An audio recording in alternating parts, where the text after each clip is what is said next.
वो जी doesn't he have the right to go abroad for his treatment या शहबाज शरीफ? एहतशाम साहब बिल्कुल राइट है उनका, और इसी तरह जो 1800-1900 लोग ECL पे रहे और बीमार भी हैं, मेडिकल रीजंस भी उनके पास जेन्युइन होंगे, कुछ के पास उनको परमिशन नहीं मिलती।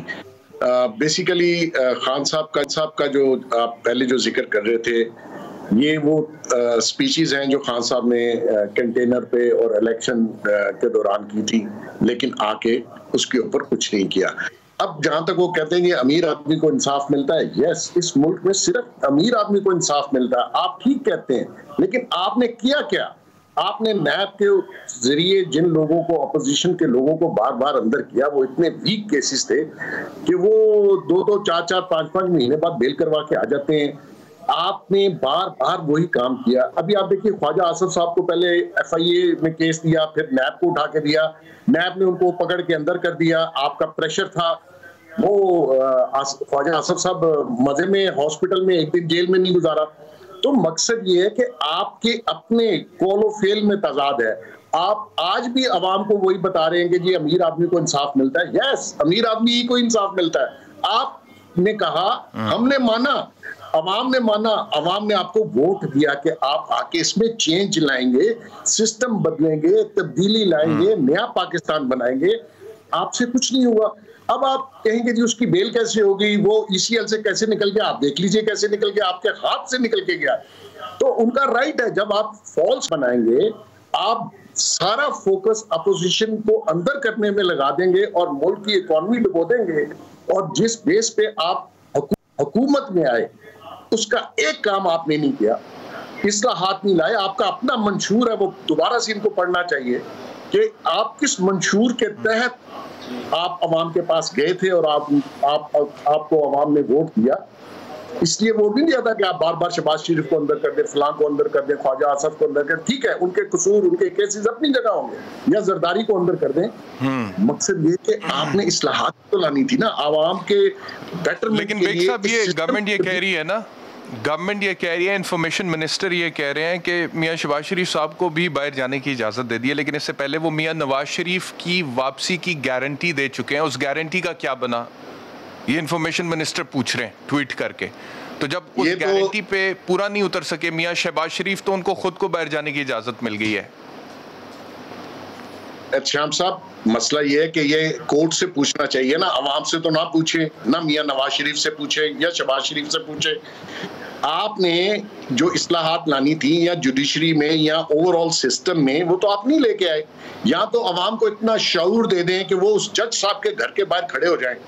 तो आपने अपने कंडक्ट को देखिए, आपने इस्लाहात लाते नहीं, नहीं, ऐसे ना कहें। जज साहब वो जज साहब he is a very competent जज। मैं पेश होता हूँ हाई कोर्ट में, ही इज अ कॉम्पिटेंट जज। पे बात नहीं कर रहा, मैं ये कह रहा हूँ कि जब वीक केस होगा, बहुत सारी चीजें होती हैं बेग साहब। मैं एक छोटी सी वजाहत दे देता हूँ यहाँ पे, मिसाल के तौर पे देखें, अदालत ने या जज ने भी वही फैसला करना होता है जो हकायक एविडेंस सामने आता है। अब एक तरफ ये जो हम बात कर रहे हैं ना कि PTI, हाँ, तो जज जो है वो उसने हकायक पे ऑब्जेक्टिवली देख के फैसला करना है कि शवाहिद की मौजूदगी में गिल्ट साबित होता है या नहीं होता, और अगर नहीं हो रहा तो जज भी मजबूर होता है बहुत सारे मामला।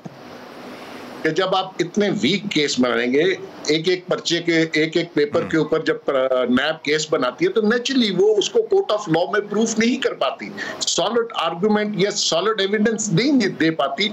आपने पहले उनको रखा, फिर 7 महीने रखा, तो आप क्या प्रूफ कर पाए? वो शहजाद अकबर साहब मेरे ख्याल में प्राइम मिनिस्टर साहब को गलत गाइड करते हैं और टीवी पे आके एक चार्जशीट लगाते हैं, लेकिन जब कोर्ट ऑफ लॉ में जाता है तो नेचुरली वो उसका एविडेंस वो प्रूफ नहीं पाते।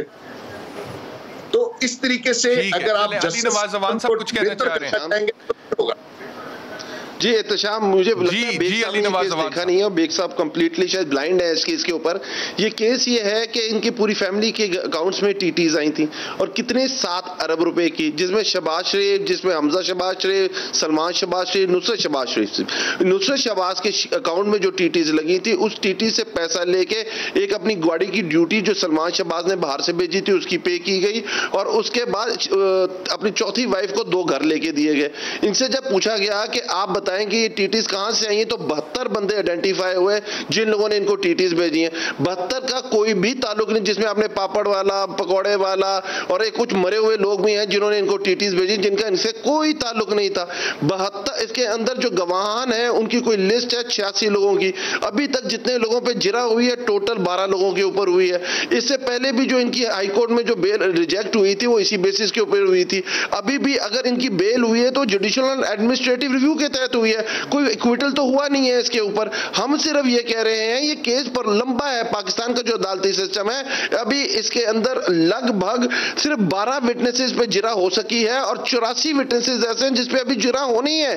और हमने एक फैसला सुना दिया बेग साहब ने यहाँ बैठे बैठे कि एक पेज के ऊपर ये 7 अरब रुपए का मसला है। 7 अरब रुपया जिसकी टीटीज लगी है, टेलीग्राम ट्रांसफर्स हुई हैं, जिनका उनके पास कोई रिकॉर्ड नहीं है, कोई बिजनेस रिकॉर्ड नहीं है। और वो ये कह रहे हैं ये पैसा कहां से आया, तो उनका जवाब यही होता है बेटे से पूछो बेटा कहां है, बेटा इंग्लैंड में, बीवी से पूछो बीवी कहां है इंग्लैंड में, दामाद से पूछो दामाद कहां है इंग्लैंड में, भाई से पूछो भाई कहां है इंग्लैंड में।